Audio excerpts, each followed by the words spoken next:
everybody. So this is part 2 of our presentation.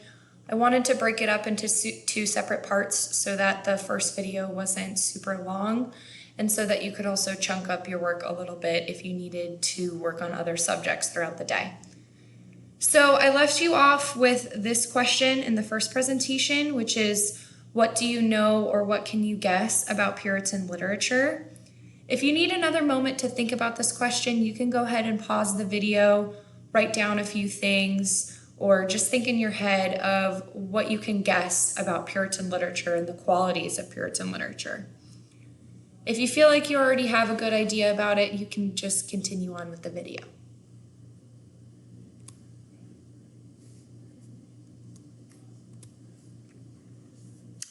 So, some characteristics of Puritan writing. It really followed a model of the Bible.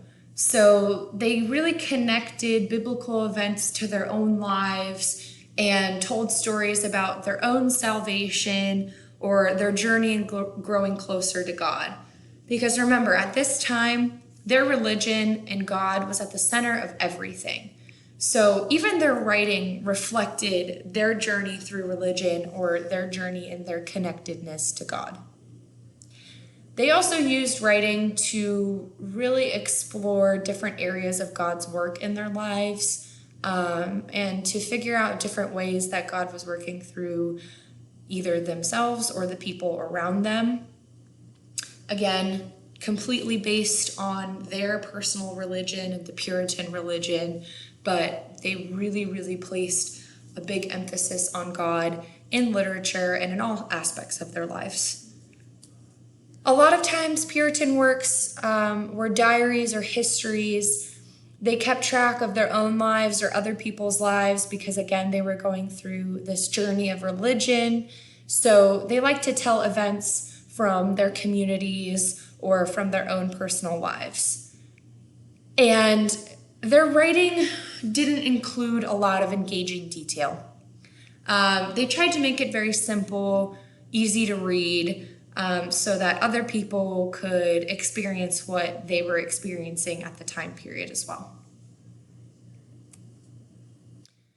So if you're able to think of any writers of the Puritan era, you can go ahead and pause this video, make note of some of those. But again, remember these questions, you don't have to put them on Canvas anywhere. I'm not requiring you to answer them for points, but these are just to keep you on the right track and gauge your own background knowledge as well. If there are no writers that you can think of, you can continue on with this video, but if there are some that you would like to write down, go ahead and pause the video and write those down now.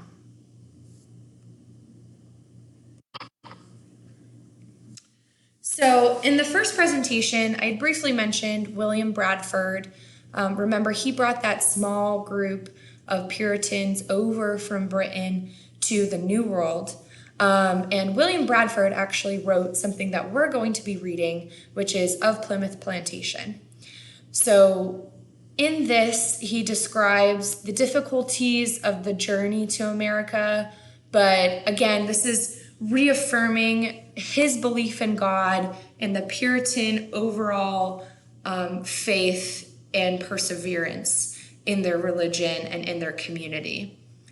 You'll see in Of Plymouth Plantation, again, it's not very engaging. There's not extremely action-packed events that happen necessarily, but he just likes to describe the journey and again, this salvation aspect that they have or this spiritual journey that they go through. So Of Plymouth Plantation is really a good example of the foundation of Puritan literature and what a lot of Puritan literature aimed to reflect at this time period.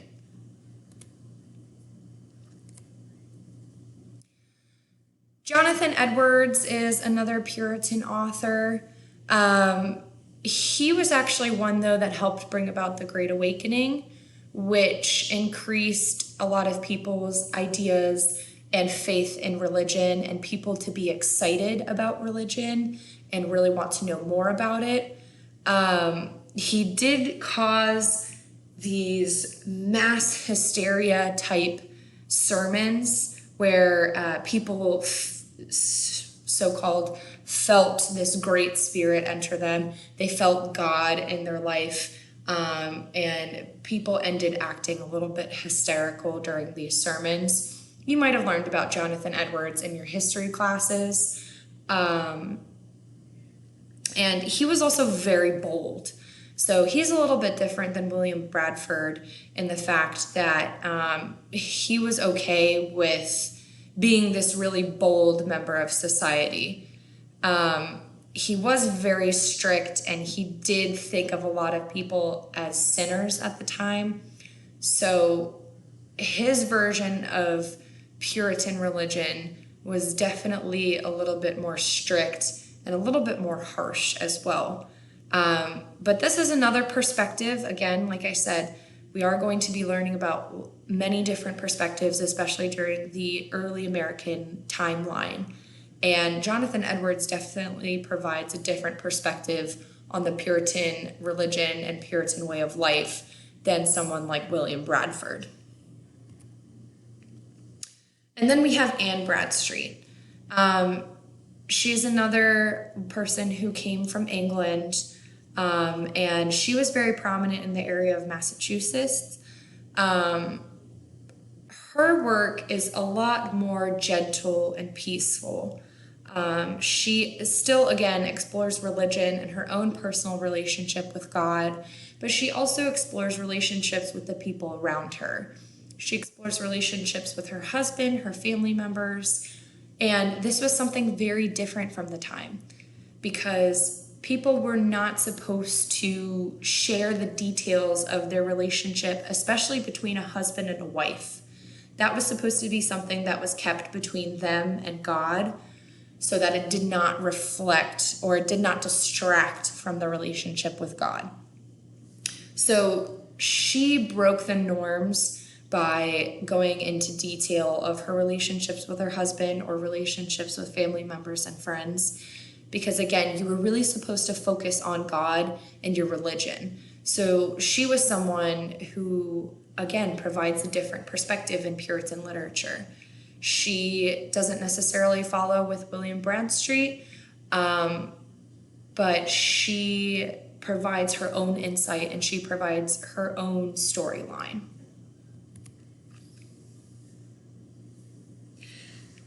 So in Puritan society, you see that women were often domesticated. They were supposed to be apart from any political matters or even religious matters that affected the rest of their community.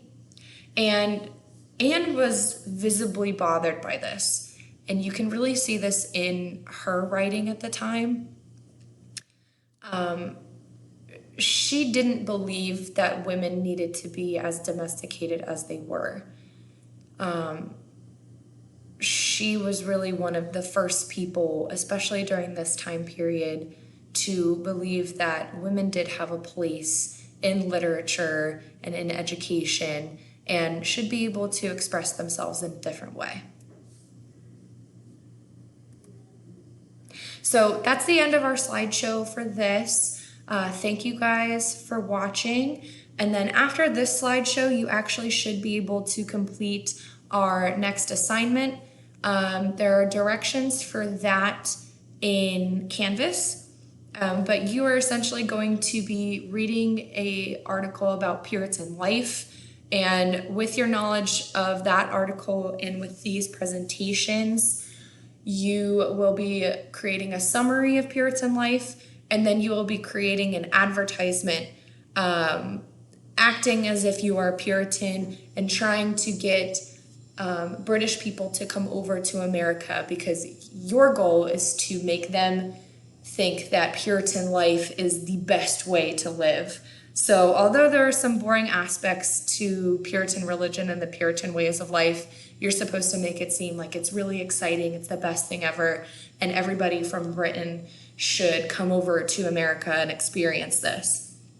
There are explicit directions for that in Canvas. If you have any questions at any time, please email me. I'm always available to answer your questions. But that's it for this slideshow.